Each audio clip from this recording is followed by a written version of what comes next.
لیے گئے فرشتے آئیں گے سلام کے لیے، کیا کہیں گے؟ سلام علیکم بما صبرتم فنعم عقبی الدار، تم نے صبر کیا تھا اس لیے تمہیں سلام ہو، خوش آمدید، چلو جنت میں مزے سے رہو۔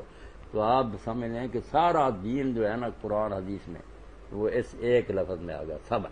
صبر کیا؟ حبس النفس علی ما یقتضی العقل والشرع۔ یہ سن لیں آج بات اللہ کے فضل و کرم سے۔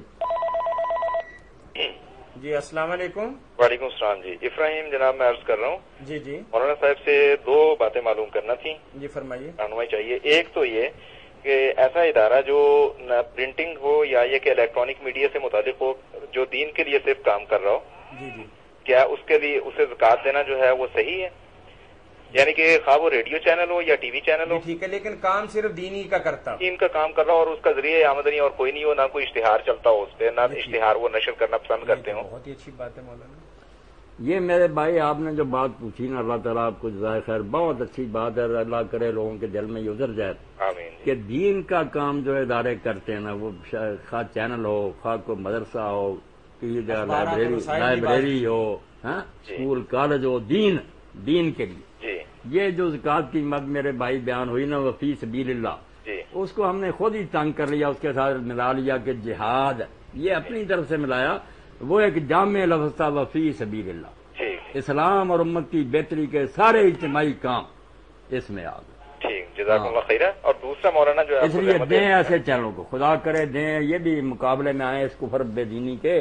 جی جی جی، دوسرا گزارش دوسری یہ ہے کہ یہ جو کلمہ شریف ہے وہ نبی کریم صلی اللہ علیہ وسلم کے دور میں تو دف کے ساتھ نہیں پڑھا گیا، جو آپ کے لیے خیر مقدمی کلمات کہے وہ بچیوں نے کہے، وہ نعت نہیں تھی، وہ اشعار تھے جو نعت کے معیار پہ پورا نہیں اترتے اس کی تعریف پہ۔ تو اس میں یہ کہ اب جو یہ طریق بن گیا کہ قصیدہ بردہ شریف ہے یا یہ کہ کلمہ شریف ہے، اور یہ کہ ایون کہ مصر کا ٹیلی ویژن قرآن پاک کی آیات کو بھی دف کے ساتھ جو ہے وہ پڑھ رہا، نعوذ باللہ۔ اللہ پاک کے اسماء مبارکہ بھی ایسے ہی وہ۔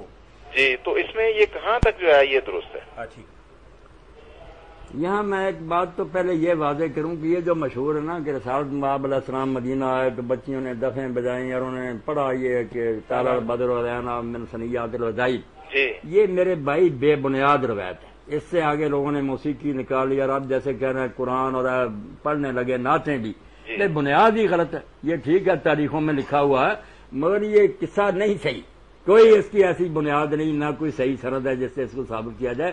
اس لیے پہلے تو اس کی جڑ کاٹنی چاہیے کہ بنیاد ہی نہیں یار، اس سے آگے تو موسیقیاں نکالتے رہ گا۔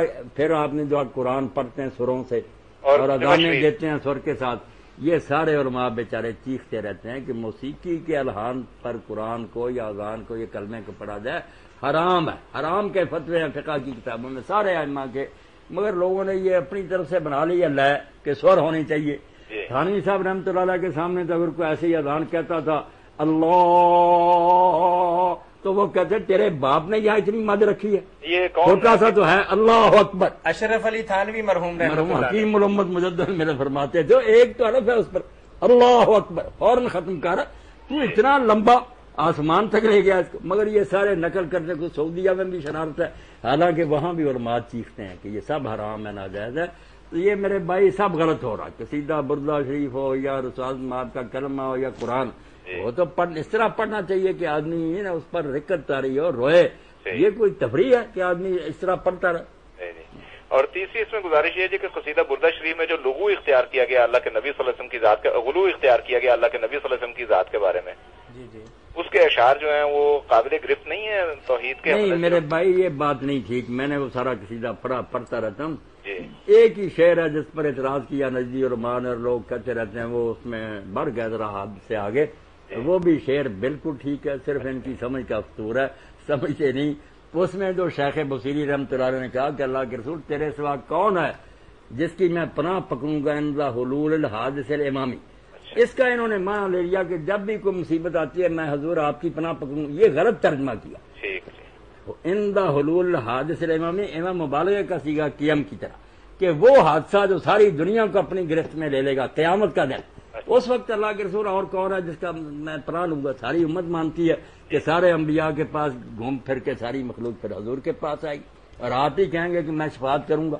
اس کی بات انہوں نے کہی ہے کہ جب وہ حادثہ آئے گا جس میں سارے پھنسے ہوئے ہوں گے اس وقت اور کون ہے نبی یا وہی جس کے پاس میں دنیا کے حوالے سے نہیں، یہ دنیا قیامت کے حوالے سے، قیامت یا آخرت کے حوالے سے۔ بالکل انہوں نے کوئی تجاوز نہیں کیا، عربی نعت میں اس سے عمدہ نعت کسی نے نہیں۔ اب آپ بات واضح ہوگی بھائی جزاک کہ مولانا یہ فرما رہے ہیں کہ شیخ بصیری کی جو بات ہے نا بالکل دنیاوی اعتبار سے نہیں ہے، نہ وہ جیسے کہ قیامت کی ہولناکیوں کے اندر آتا ہے نا کہ سب انبیاء کرام کے پاس جائیں گے اور آخر میں ملجا و ماوا ہمارے آقا صلی اللہ صلی اللہ علیہ علیہ وسلم، وسلم اس نے اس طرف اشارہ اس کیا۔ طرف کی طرف۔ جی بہت شکریہ، جزاکم اللہ خیرا کثیرا، جی جزاک جزاکم اللہ۔ بہت اچھے سوال کیے، اللہ پاک جزائے خیر دی۔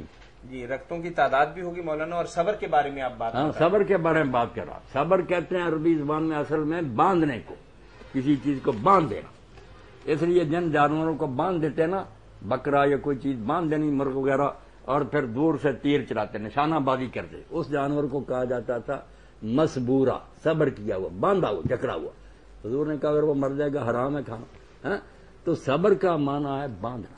اب باندھنا کیا ہے؟ حبس النفس علامہ یقضی الاکل والشرب، کوئی دین کی بات رہ گئی بار، اپنے آپ کو جما کر رکھنا، باندھ کر رکھنا کہ جس چیز کا مطالبہ شریعت اور عقل نے کیا نا اس سے ہٹنا نہیں۔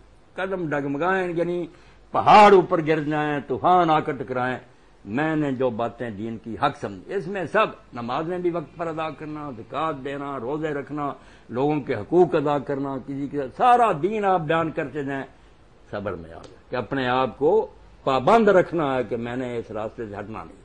اس لیے اللہ تعالیٰ نے کہا کہ یہ کام کوئی آسان ہے، وَاصْبِرْ وَمَا صَبْرُكَ إِلَّا بِاللَّهِ، دین پر جم جا، مگر اے میرے نبی دین پر جمع نہیں جائے گا جب تک اللہ ساتھ نہیں ہوگا۔ اب اللہ کا ساتھ قرآن کہتا ہے اس دنیا میں نصیب ہوتا ہے نماز سے۔ اس لیے ایک جگہ آیا، اے لوگو مدد مانگو نماز کے ساتھ اور صبر کے ساتھ، یہ لفظ آئی۔ ایک جگہ موسیٰ علیہ السلام نے کہا وَاسْتَعِینُوا بِاللَّهِ وَاصْبِرُوا، نماز ختم کر دی، وہاں اللہ رکھ دیا، اللہ سے مدد لو اور صبر کے، وہی رہی آج، مگر نماز کی جگہ اللہ آ گیا۔ یہ بتانے کے لیے کہ نماز کو کوئی رسم نہ سمجھے، جب تم نماز میں کھڑے ہو جاتے ہو تو اس وقت اللہ ہوتا، کوئی نہیں ہوتا، تم اللہ سے باتیں کر رہے ہوتے۔ اب اللہ جس کا سہارا ہو اس کو بھی نہ صبر جی آئے۔ السلام علیکم۔ جی وعلیکم السلام۔ جی آئیے ابھی کیبل پہ ہم آپ کا پروگرام دیکھ رہے ہیں، تو ہمارے سوال کا جواب کل ملے گا؟ جی انشاءاللہ کل ملے گا۔ تو بھائی میرا نا آپ سے، میں نا بات کر رہی ہوں۔